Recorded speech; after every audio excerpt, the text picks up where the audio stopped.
Posted by you/forgotten_child9.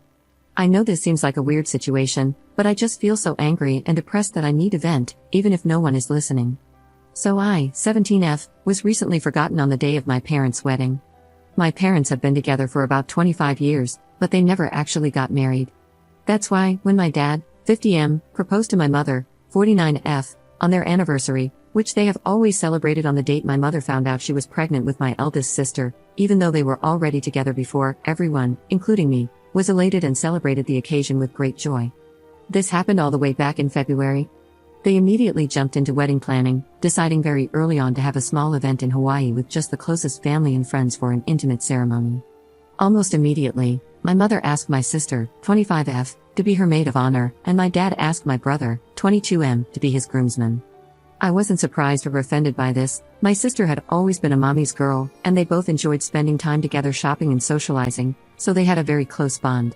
The same goes for my father and brother. They always played football together and messed around with cars. My father even trained my brother's team for a while in middle school. That had always left me as the odd one out. I tried to insert myself into my family's hobbies and the groups they had within our home, but I was always rebuffed. Maybe they could sense that my interest in their activities wasn't all that genuine, or maybe they just didn't care. Either way, I was used to being the last and least important member of my family. Mom had sis, dad had bro, my parents had each other, and my two siblings were closer to each other than they ever were to me, leaving me very lonely and isolated in my own home. During the preparation for the wedding, it was initially suggested that I be the flower girl, but my sister thought that role would be more appropriate for her daughter, 3F, so that idea was quickly tossed aside. Later on, my maternal grandmother suggested that I might read a poem or give a short speech during the ceremony, but both my parents refused because they wanted the wedding to be low-key, and they didn't think a cheesy and sappy speech would fit their vision, their literal words. I was still okay with all of this, even though it hurt to know I would be the only member of the family to not actually be part of the wedding party or have any role at all on the day. As the day approached, my parents and siblings got more and more caught up in all the wedding planning. I noticed my mom didn't invite me dress shopping and that whenever they had discussions about the venue or the event, I was left out. So, I decided to see if they would realize that I wasn't being involved at all and kept quiet, waiting for them to ask me something, anything, about the wedding, but that never happened. The wedding was set for 3 weeks ago, at the end of August. The day before the departure, my mother casually asked if I had my luggage ready because we couldn't be late to the airport. I bluntly told her that I hadn't prepared anything. She looked confused for a second and then snapped at me for not being prepared. I then asked her if I even had a ticket, and her face went pale. Yep, they hadn't even bought me a ticket, and I'm not even sure if I had a room or any accommodations once there. Even though I was the only person in my family without a stable income, I work as a part-time babysitter. My parents had bought first-class tickets for my siblings and a couple of other friends attending the wedding but had forgotten me. My mom told me not to make a big deal out of it and that they could just find me a low-cost, last-minute ticket from a cheap airline, but I just replied by asking her, "Then what? Do I even have a dress for the ceremony?" She had gone with my sister to buy hers and all the other female guests months ago, but I wasn't included. That's when my father came in and told me to suck it up, saying that I've never been a girly girl, so I could just wear whatever. I got mad at this because, even though I'm not the most feminine girl on the planet, I would have loved to be included in such an important part of my parents' wedding. It wasn't about being feminine, it was about the fact that I had been excluded from everything that had been going on for months. We all got into a fight, with them calling me entitled and accusing me of making myself small intentionally so they would forget me, as if that's a valid excuse for ignoring a child.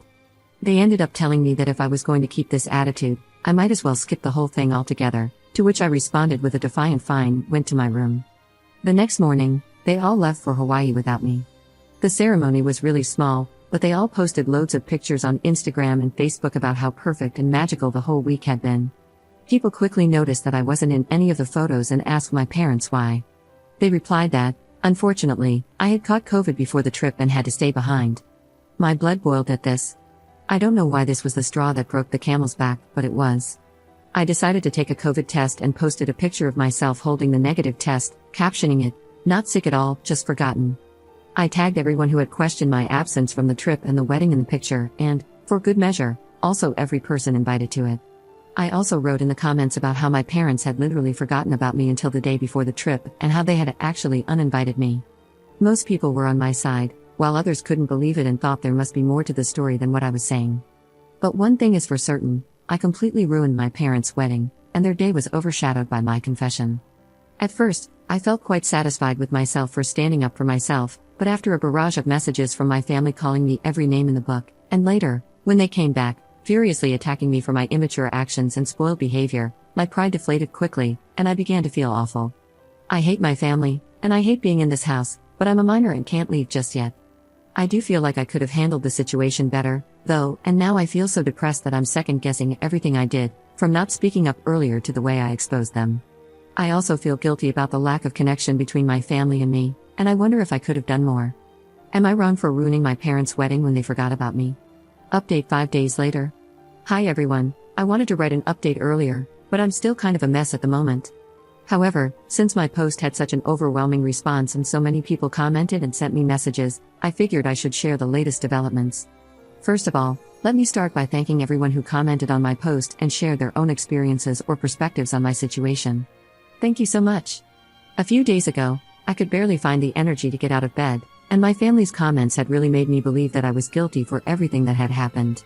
But after seeing the responses to my post and all the support you guys gave me, I felt somewhat reaffirmed in my actions and feelings towards my family. I'm still fighting feelings of guilt and depression, but whenever I start to spiral, I think about how much this community of strangers has had my back, and I try to calm myself down with your words. Thanks to your input and advice, I finally decided to call my grandma and tell her the full story. Just to clarify a point before going on, I mentioned this in the comments, but I feel like I should put it here too. My grandma, 77F, did not attend the wedding. She lives several states away and has mobility issues, so she doesn't travel anymore. We visited her around Easter, and that's when she suggested I might read a poem at the ceremony, but that was the last time I saw her in person before all this. She's always been very loving to me and has called out my parents in the past for their favoritism. However, it's hard for her to play a more active role in my upbringing since she lives so far away. I'm also always worried about bothering her due to her age and health condition. She had a minor stroke a few years back and is now back to normal, but I still worry. Anyway, I called her and laid out everything that had happened with the wedding, including how my parents didn't even buy me a ticket to go with them. She came to the same conclusion that most commenters did, that it was simply impossible they had forgotten and that they did it on purpose. I cried on the phone with her, sharing how I was feeling, how this has been going on forever, how I feel in the aftermath, and most importantly, about my need to get out. She was extremely sweet and comforting, telling me I had nothing to worry about because she had my back 100%. She advised me to take it easy but to make plans for my future, and she said she'd help me. After that conversation, which lasted about 2 hours, I felt better, and I decided to follow her advice and start figuring out plans for the next school year. I have a friend who is going to lease a studio next to our future campus. She has a great relationship with her parents but has 5 younger siblings and wants to be more independent, which is why she decided to move out. I asked her if I could move in with her temporarily and told her I would pay rent as soon as I got a job. She immediately accepted and reassured me not to worry about rent or anything else until I was in a better position. We had a good cry together when I told her all about my parents' wedding incident. So, this all happened a couple of days ago, and I was planning to do the update then, but my grandma called my parents and siblings to lecture them about how they were treating me. After that, my brother sent me a half-hearted apology, saying he didn't know I wasn't included and thought I wouldn't have fun on the trip. He also accused me of posting the picture just to create drama. My sister, on the other hand, berated me, claiming I keep trying to make my personal problems public and pin them on the family when they are all innocent. It's been weird with my parents ever since they came back from the trip. At first, they were furious with me, berating me, and now we've just been ignoring each other. After my grandma called them, they came into my room, telling me that if I wanted to put this whole issue to rest, I should shut up about it and that everything could have blown over by now if I had just kept quiet. I simply asked them to leave my room, and then I called my grandma again to tell her what had happened. She told me that she and my uncle had bought plane tickets to come down and see me. This is something I'm actually scared about because my grandma's health is not the best, and this kind of effort is a lot for her. I know how complicated it is for her to get on a plane, so I tried to dissuade her from coming and told her everything would be okay, but she wouldn't listen. She said she was long overdue for a conversation with my parents and that she wanted to see me. I'm stressed for her, and I feel like I forced her to take a long, uncomfortable trip because of me. Maybe I should have dealt with this myself. I do want to see her, and I want nothing more than to hug her right now, but I'm worried about her. At least my uncle, my mom's older brother, is coming with her, but I hope she doesn't exhaust herself or that nothing happens to her, because that would break me. They arrive tomorrow and haven't informed my parents about their trip. My grandma asked me to keep it quiet until she gets here. I hope she can make my parents see the mistake in their actions or, at the very least, help me break the news to them that I'm moving out soon and plan on going no contact with them. I don't know, I'm worried about her having to do so much for me and bothering her, but I also appreciate and love her so much for doing all this for me. Second update 4 days later. Hello, sorry for not updating sooner or commenting. As you can imagine, if you've seen my last posts, it's been a busy week, to say the least. A lot of people have been messaging me and commenting on the post, and I haven't had time to respond to anyone until today. I'm sorry for that. You all have been so helpful and caring about me and my story, and it's been truly eye-opening and terrifying to see how many people have gone through similar stories of neglect and abuse. I just want to thank you all for taking time out of your day to send kind words to this internet stranger. This update will be long, so I apologize for that. I'm just going to continue where I left off. So, my grandma called me to tell me she was coming here to see me and help me out. I was really stressed about it because my grandma has a hard time traveling, so for her to take this trip meant she'd be under enormous stress, and I felt responsible since I was the one who called her. She arrived early Monday morning with my uncle, and I went to pick her up at the airport. Not gonna lie, it was a very intense and emotional moment. As soon as I saw her, I ran into her arms and broke down sobbing. I don't even know if I managed to say anything because I was crying so hard, and I had so many things I wanted to tell her. Thank you for coming, thank you for being so good to me, for having my back. I'm sorry for making you take this trip. I feel awful at home. I don't know if my parents love me, but I know you do. Am I an affair child? All of these thoughts, plus the guilt and anxiety, hit me all at once when I saw her, but she held me tight, telling me everything was going to be okay. My uncle hugged us as well. I don't know how long we stayed like that, but it must have been a while until my uncle gently told me we should get going. We grabbed a cab and went to their hotel.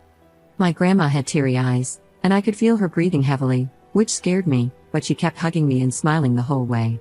She had reserved a double room so I could stay with her for a few days.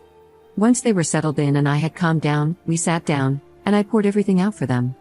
I told them about the years of neglect and emotional abuse, how miserable I had felt after the trip, but also how I'd been feeling that way for years.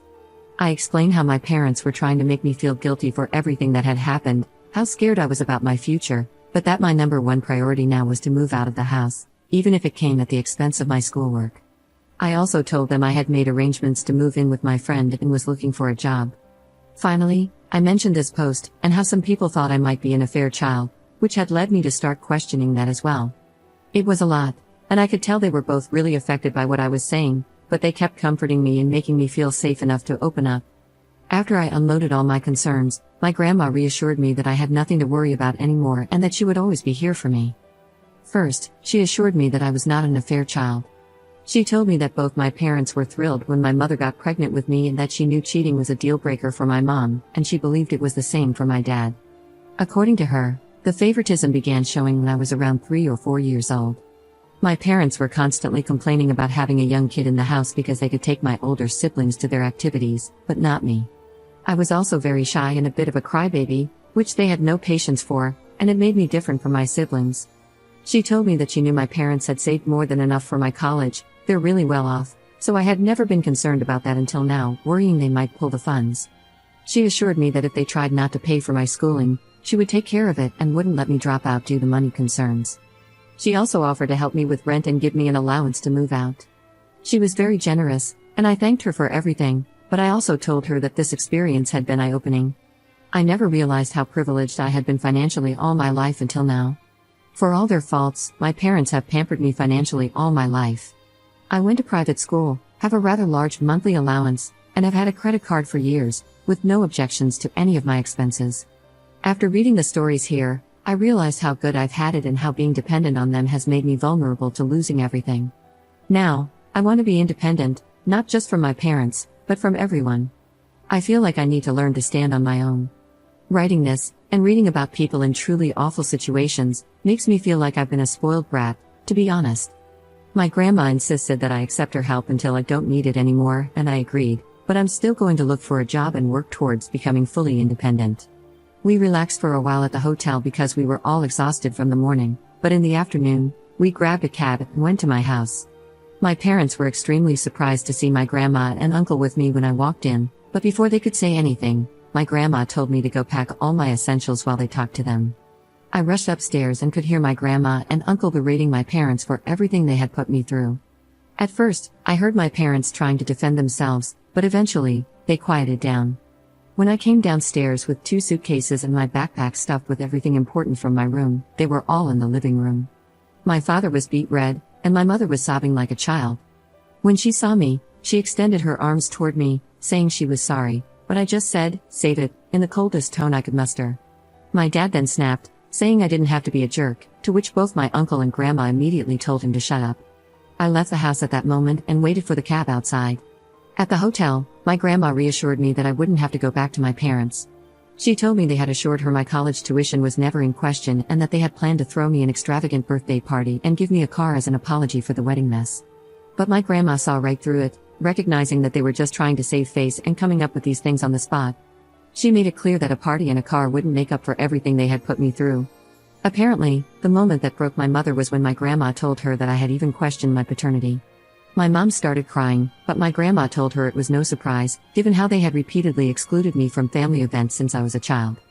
My grandma then told me she would ensure they made the payments to my school, but she also offered me the option to completely cut ties with them and have her cover my expenses until I could support myself.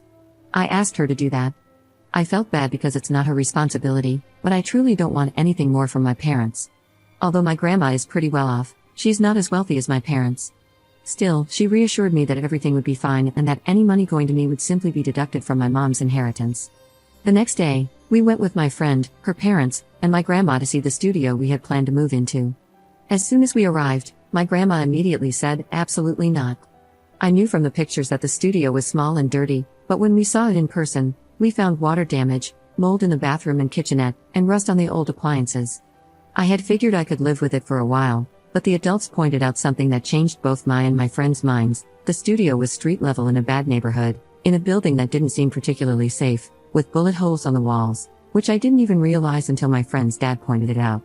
So, my grandma and my friend's parents said they would help us find an apartment in a better location and cover the extra costs. Both my friend and I want to be independent, but we understand that with likely minimum wage jobs in such a high demand area, we won't be able to afford anything better on our own. The plan now is to look for a 2-bedroom apartment. My friend and I will pay what we had originally budgeted for the studio, and her parents and my grandma will cover the difference. I know it's still quite spoiled of me to expect help from my grandma, but after seeing the studio in person, I truly wouldn't have felt safe living there. My friend's parents, who were somewhat aware of what I was going through, told me that I could move in with them until we find a suitable apartment, for which I'm extremely grateful. My grandma is going back in a couple of days, and I've been staying in the hotel with her since she arrived. Apparently, my friend, her parents, and my grandma had already discussed this to make sure I had a safe place to stay until we find an apartment, which is still in the works. Since then, I've been moving the rest of my stuff from my parents' house and setting up my space at my friend's.